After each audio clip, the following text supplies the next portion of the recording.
Oh! Oh! Good evening. Good evening. I don't mean to be inquisitive, but... Are you daughters of Eve and sons of Adam? Of course you are. How silly of me. Allow me to introduce myself. I'm Mr. Tumnus. I just had a cup of tea with a lovely young girl called Lucy. She's the daughter of Eve too. Do you know her? She was so friendly and understanding. Oh, I'd love to invite you to my house for a cup of tea as well. But since Lucy came, I'm really afraid it's being watched. You know, by the White Witch. Come on, we must go now. We must go soon before she finds out you're here. It's always cold in Narnia these days, and it's never Christmas because of the White Witch. Come quickly and don't talk to anyone. Watch out wherever you go. Come quickly to the beavers, to their lodge by the frozen river. You'll be safe there.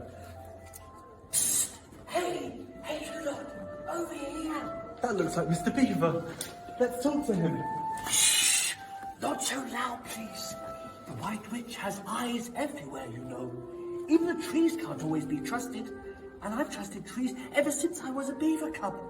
Why, my very house is made of trees. You may look like human, but there are some things which aren't what they seem, and only a nose can tell the difference. I hope you don't think me impolite, but I need to sniff you. Yes, you smell human. And you. I'm not sure about you, but at least you don't have the whiff of witch about you. And you have kind eyes. You can sometimes tell the good ones by their kind eyes. Oh, yes, you smell okay. It's hard to tell. We haven't had a human in Narnia for a very long time. It's lucky we beavers have an honest nose.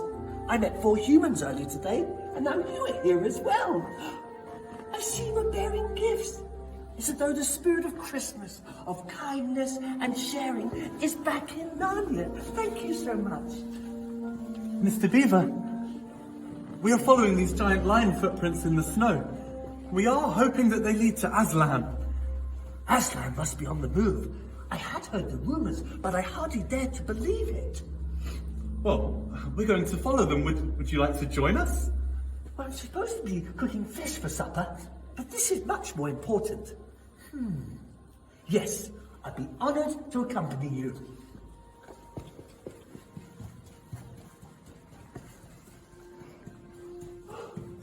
Somebody's coming.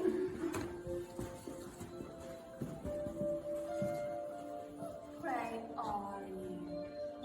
Are you human? How did you get into my kingdom? Through a door.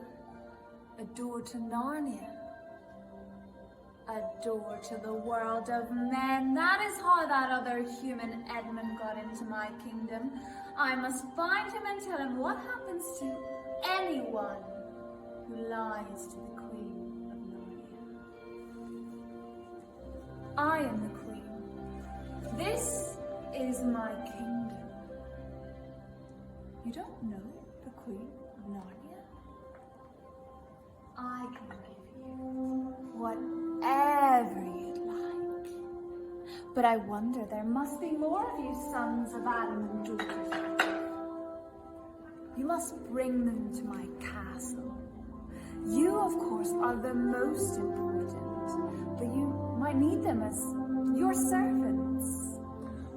I'm sorry, Your Majesty. We are following these lion footprints in the snow. What do you mean, lion footprints? We think Aslan might be on the move, Your Majesty. Aslan? Aslan, I am the Queen of Narnia and have been for the last 100 years. All the creatures of the forest bow to me.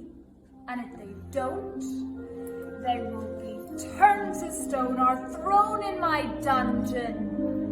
You must leave now. That was a close call. Not everyone who sees the White Witch lives to tell the tale, and she calls herself the Queen of Narnia. But there is only one ruler, and he is a king. His name is Aslan. Oh, I better go tell Mrs. Beaver that I'm with you, otherwise she may begin to worry. I'll catch up with you shortly. Don't worry, everyone. He'll be back soon. Follow me.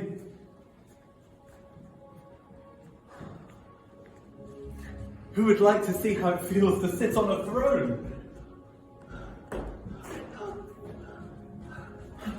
What's the matter, Mr. Beaver? You seem a little bit flustered. Come round. I suppose it's okay to tell you. It's going to be the talk of the forest soon enough. Edmund went to the White Witch. He betrayed us all. He sat on the throne, eating enchanted food from her. He became a traitor. That means the witch had the right to kill him, and she tried. She had the nerve to demand an audience with Aslan himself. She walked right into Aslan's camp to claim Edmund. The witch and Aslan spoke alone in his tent while we were all waiting outside with bated breath. I was very frightened, but Aslan soon put that old witch in her place. He roared and she ran off scared. But that wasn't the end of it though. It must have been while they were in that tent that Aslan made an agreement to sacrifice himself in Edmund's place. He willingly allowed himself to be captured. They tied him up and shaved off his mane, calling him nasty names while they were doing it. He didn't deserve to die. He took Edmund's place even though Edmund was the guilty one. And he betrayed us to the White Witch, and Aslan gave himself up for him. So now he's dead. There'll be no more footprints to follow. The one true ruler of Narnia is dead. But Mr. Beaver, here are some footprints. How can it be? I am confused. How can there be more footprints if Aslan is dead? Look! It's really him! It's Aslan! He's alive! Come, come, come! He was dead, but no longer. Although the witch knew the deep magic, there is a magic deeper still which she did not know. She did not know that when someone who's committed no crime is killed in a traitor's place, that the stone table would crack and death itself would start working backwards. Now, my friends, you've met Aslan. He is the real ruler in Narnia, but he's not the king of your world. He who is king also died and came back to life. His name is Jesus. You followed Aslan's footprints to get here. And if you follow the king of your world, Jesus, you can follow him too. He promises that whoever follows him can live with him forever.